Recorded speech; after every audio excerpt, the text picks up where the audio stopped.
Dr. Marc Siegel joins us to assess what we just heard. So, Doctor, you just heard an eminent Chinese virologist say this was manufactured intentionally in the lab, its genome proves that, and that it was released intentionally by the Chinese government, unleashed on the world.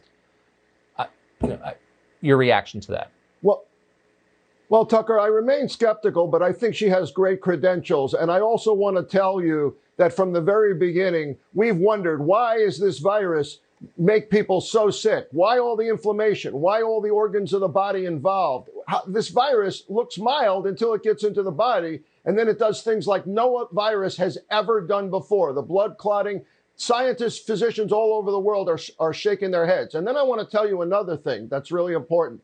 If you recall, this virus was discovered by another Dr. Li, Dr. Li Wenliang, may he rest in peace, 33 years old, who had the Chinese police visit him in the middle of the night and demand he retract this. It would be called COVID 2020 or COVID 2021 if it were up to the Chinese. So why would we believe anything coming out of China in terms of its origin? Suddenly, we want to believe it came from a wet market or from a bat cave? Why would we believe anything we were told? And by the way, Dr. Fauci and Dr. Redfield have great relationships with Chinese scientists, and they assured us at the beginning that it wasn't that transmissible, that only 85% of the time 85% of the time was supposed to be mild. Then it traveled all the way to Europe. And the president tried to block travel, right? But it traveled and then to the United States, and then the rest is the pandemic.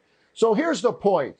We can't believe anything coming out of China, Tucker. And I'm very willing to listen very carefully to what this scientist has to say, because it's a very suspicious situation, Tucker. Well, yeah. I mean, this is one of the very first people on the planet to study this virus back last December. So, I mean, this is one story I hope is not memory hold. And I hope that others get on this with tenacity and get some answers, because the world deserves them, I think.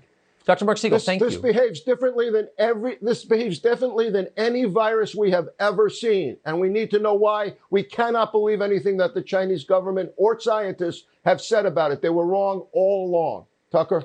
Amazing. Thank you.